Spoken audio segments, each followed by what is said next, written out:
Chapter में मुश्किल से होती है 10-12 जगह मिलेंगे चीजें बस पूरे चैप्टर में। और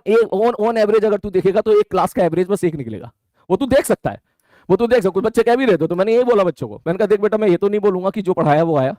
ये बोलना अच्छा भी नहीं लगेगा बोल, ठीक है मुझे भी अच्छा नहीं लगेगा यार कि मैंने कोई फॉर्मूला करा दिया उस फॉर्मूले पे सवाल आ गया, लेकिन मैं ये जरूर बोलूंगा कि जो मैंने आपको इंपॉर्टेंट बताया वहां से सवाल भर भर के आया। तू देख यहां पर, ये देख, ये देख, देख, ठीक, यहां पे देख, यहां पे मैंने 4 स्टार डाले थे, क्वेश्चन आ गया। अब किसी क्वेश्चन को मैं 4 स्टार डाल रहा हूं, और जो बच्चे यकीन 2.0 मुझसे पढ़े हैं उन्हें याद होगा ऐसे क्वेश्चन की कम से कम मैंने 3-4 सवालों से प्रैक्टिस करवाई थी। पहले मैंने खुद कर करके दिखाया, फिर मैंने बच्चों को होमवर्क भी दिया, मैंने स्टार भी डाला, मैंने कहा देख ये सवाल आ रहे हैं, यहां से आ सकता है सवाल, वो आ गया। अब किसी चीज को मैं 4 स्टार दे रहा हूं बेटा, तो वो तो आपको करना ही चाहिए, डेफिनेटली करना चाहिए। उसके बाद मैं आगे बढ़ता हूं, देख यहां पे देख ले, यहां किसी क्वेश्चन में मैंने स्टार डाल दिया, मैंने कहा भाई ये देख ले इसको करना ही करना है, उससे सवाल आ गया, देख उससे क्वेश्चन आ गया, भले ही आसान है मैं मानता हूं। उसके बाद आप सब लोग जानते हैं कि ये टेबल याद करना बड़ा मुश्किल काम होता है, ऑल्दो ये सवाल बहुत आसान था। इस सवाल की बेसिकली, इस सवाल का नसीब ऐसा था कि एक ऑप्शन से ही आपका आंसर ठीक हो गया, लेकिन मान ले मैं यहां पे ऑप्शन ऐसे कॉम्प्लिकेटेड बना देता कि तेरे को हर एक डेफिनेशन याद होनी चाहिए, हर एक फॉर्मूला याद होना चाहिए, तो मैं अपने एंड पे क्या कर सकता हूं, मैं अपने एंड पे ये कर सकता हूं क्लास में कि मैं सारे फॉर्मूले एक साथ तुझे यहां पे लिख के दे सकूं, ये कर सकता हूं एज ए टीचर। और क्या कर सकता हूं, फिर मैं ये कर सकता हूं कि मैं तुझे क्लास में ही ये सारे फॉर्मूले याद करा दूं। इससे ज्यादा और मैं क्या कर सकता हूं बेटा, बता। तो मुझे अभी भी याद है, जो बच्चे यहाँ पर जो सुन रहे हैं, जो बच्चे मुझे सेकंड 2.0 पढ़े हैं, वो भी जानते हैं कि इसको लेके मैंने 10-10, 15-15 मिनट तक बच्चों को क्लास में याद करवाए फॉर्मूले। ठीक है, मैंने कहा तुम सामने आ जाओ, सामने देखो, सामने आ जाओ, और एक बार ऐसा नहीं कि एक बार बताए,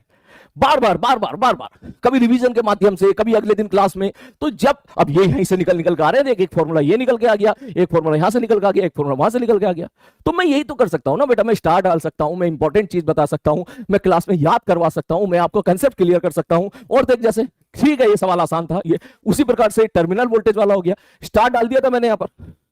जो बच्चे पढ़े हैं वो चेक करते हो, सवाल आसान था मानता हूं, लेकिन मैं उस दिन भी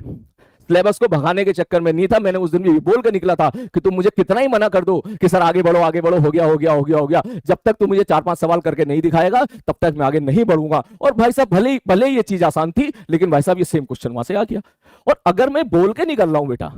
कि सवाल यहां से आने की संभावनाएं हैं, भले ही आसान हो लेकिन है, तो फिर आपको इसको सीरियसली लेना है, फिर आपको इसको सीरियस, ये देख ले भाई साहब, ये वाली टेबल हो गई, ठीक। इसका मैंने जितने भी बच्चे हैं यहां पर वो सब जानते हैं इस बात को, इस पे तो मैंने यूट्यूब में भी शायद बोल रखा है, क्लास में ही मैंने बोला था आपको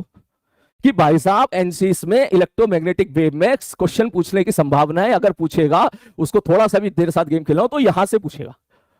इस जगह से पूछेगा। और ये एक एनसीईआरटी का पेज है, और मैंने वहां पे सब कुछ लिखा था इंपॉर्टेंट, देख ले भैया, इसको पढ़ के जाना एक बार। और ऐसा नहीं है कि मैं केवल एनसीईआरटी लाके तेरे को दिखा दिया, मैंने इसका जो जेईई मेंस का क्वेश्चन एज इट इज है वो भी कराया था, मैंने कहा देख ले भाई इसको। और ऐसे एक क्वेश्चन नहीं था, ऐसे बहुत सारे क्वेश्चन थे, मैंने मजबूर किया था। और इतना ही नहीं, जब सिलेबस कंप्लीट हो गया था उसके बाद भी मैं बच्चों को इस प्रकार के क्वेश्चन बार बार बच्चों को दे रहा था, मैंने कहा इसको पढ़ ले, कभी केपीपी के माध्यम से, कभी रिवीजन केपीपी के माध्यम से, सेम क्वेश्चन को बार बार मैं दे रहा था ताकि बच्चा बार बार लगाए तो बार बार उसको याद हो जाए। सारी बात समझ में। उसके बाद आगे बढ़ो, नेक्स्ट अगला पार्ट, ये वाला क्वेश्चन हो गया। यहां तो मैंने लिख ही दिया था नीट एक्सपेक्टेड, आसान क्वेश्चन है मानता हूं, आसान क्वेश्चन मानता हूं, लेकिन मैं एक सवाल उन बच्चों से पूछना चाहता हूं जिनके मार्क्स 200 या 300 से भी कम रह गए हैं कि बेटा इतना इतना चीज भी तुम कर लेते, उठा उठा के पढ़ लेते कि सर ने नीट एक्सपेक्टेड लिखा है, तो भी तुम्हारे फिजिक्स में 150 नंबर से ज्यादा आ जाते, 150 160 क्रॉस हो जाता, 150 160 तू क्रॉस करके ले जाता अगर तू केवल उतना पढ़ के चला जाता जितने पे मैंने स्टार डलवाए थे, जितने को मैंने एक्सपेक्टेड बोला था। और देख और देख और देख, नेक्स्ट आगे बढ़ता हूं, ये वाला देख ले, यहां पे ये भी मैं बोल के निकला था, ये वाला पार्ट भी ऐसा नहीं कि मैं देख, एक होता है कि आपने पढ़ा दिया, एक होता है कि ये पॉइंट करना कि बेटा यहां से सवाल ये पूछे जाने की संभावना है, तो इसका मतलब उस चीज को आपको पॉइंट करना है। उसके बाद ये देख ले, ये वाला हो गया, ये वाला पोर्शन हो गया, सिग्निफिकेंट डिजिट वाले जो क्वेश्चंस थे वहां मैंने बोला था, मैंने कहा गुणा भाग के सवाल तो आईआईटी वालों ने भी पूछा है, आईआईटी 2025 में भी सवाल आ गया था सिग्निफिकेंट डिजिट के गुणा का, ठीक। तो इसके लिए मैंने खूब भर के क्वेश्चन के यहाँ पे प्रैक्टिस कराई थी। ये सेम वहां पर जो है आपका डेंसिटी वाला सवाल आपको देखने के लिए मिल जाएगा। ये वाला चीज देख ले, क्लास में याद कराया, बार बार इसको याद कराया मैंने, आसान है मानता हूं, 10th क्लास का बच्चा हंसेगा देख के इसको, 10 क्लास का बच्चा देख के हंसे, वो 11 क्लास सॉरी 12 क्लास का बच्चा देख के हंसेगा, 12th वाला सबको याद होता है। लेकिन मेरे पॉइंट ऑफ व्यू से मैंने आपको ऐसा नहीं कि कॉपी में लिखा के मैं आगे बढ़ गया, मैंने आपको यहां पर याद क्लास में याद कराने की अपनी तरफ से पूरी कोशिश करी, दिमाग में फिट कर दूं कि चाहे इलेक्ट्रिक फील्ड वर्सेस आर का ग्राफ हो, चाहे मैग्नेटिक फील्ड वर्सेस आर का ग्राफ हो, इनके बीच में ऐसे और ऐसे ग्राफ का रिलेशन आता है, दोनों में क्या डिफरेंस है वो भी बता के निकला था, और इसके लिए अच्छा खासा आपको समय भी दिया था ताकि आप क्लास में नोट कर सकें इसको अच्छे तरीके से। तो भाई मैं देखिए बेटा ये कर सकता हूं, उसके बाद ये वाली चीज देख ले,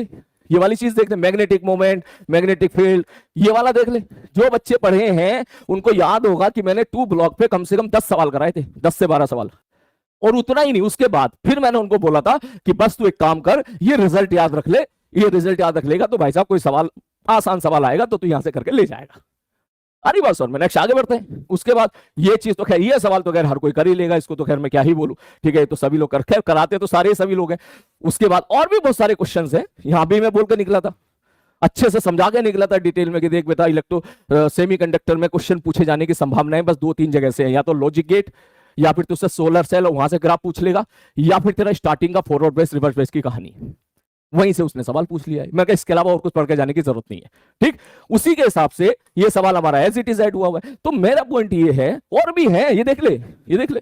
मैंने दिखाया नहीं बेटा क्योंकि जो पढ़ाया वो आया वाला वीडियो मैंने डाला नहीं, ठीक है, क्योंकि मुझे भी खुद पे अच्छा नहीं लगता उस टाइम पर। लेकिन क्या है कि कुछ बच्चे फिर मुझे मैसेज करने लगे, बोले सर आपने वो 3-4 क्वेश्चन तो दिखा दिए, ठीक है, 4-5 क्वेश्चन, क्या बाकी नहीं आएंगे? अरे बाकी सबके नोट से आए यार, इसमें कोई बड़ी बात थोड़ी ना है, ठीक है। देख ले यहाँ पर, ये भी है, ठीक है, ये भी, ये वाला देख ले, रेजोनेंस वाला जो है, ठीक। और देख ले यहाँ पर जो है, ये वाला क्वेश्चन देख ले,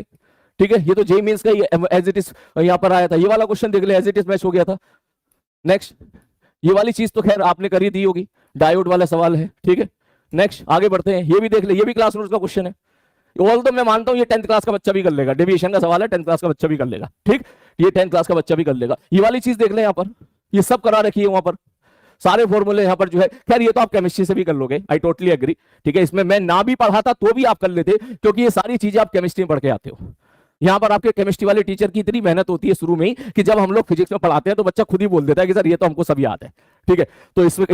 इसका जो श्रेय आप अपने केमिस्ट्री वाले सर को दीजिएगा। फोटो इलेक्ट्रिक इफेक्ट वाला ये सवाल फिजिक्स का भले ही है, मैंने भी कराया, बाकी सब लोगों ने भी कराया होगा, लेकिन ये सवाल आप केमिस्ट्री के दम पे ही कर लेते आप इसको, तो ठीक है, केमिस्ट्री के दम पे ही आप इसको कर लेते। ये वाले पोर्शन हो गए इलेक्ट्रिक फील्ड की सारी प्रॉपर्टीज। नेक्स्ट आगे बढ़ते हैं, ये बीटी स्टॉर्म ब्रिज का सवाल, आगे बढ़ते हैं, ये वाले क्वेश्चंस,